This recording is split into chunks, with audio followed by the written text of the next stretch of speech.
Ahoj, jmenuji se Rozárka a přichystala jsem si pro vás další knihu.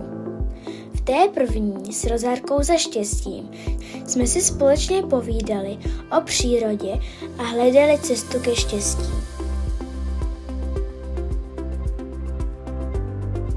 Teď, v další knize s Rozárkou za sebepoznáním, budeme hledat cestu k sobě samým a také poklad.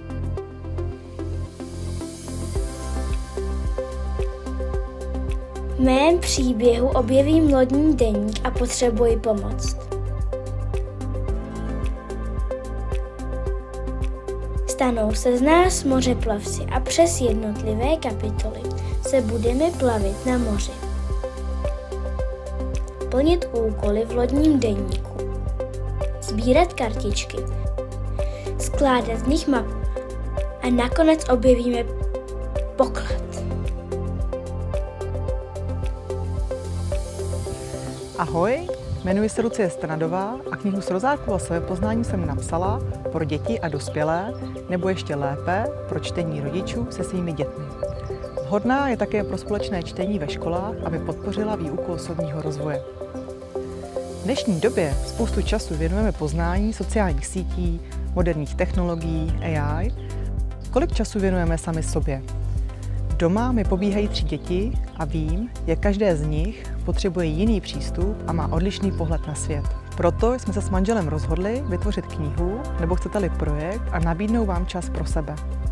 Pohlédněte na svůj život z více úhlů pohledu, poznejte se a zastavte se nad vlivným příběhem, který vás bude inspirovat.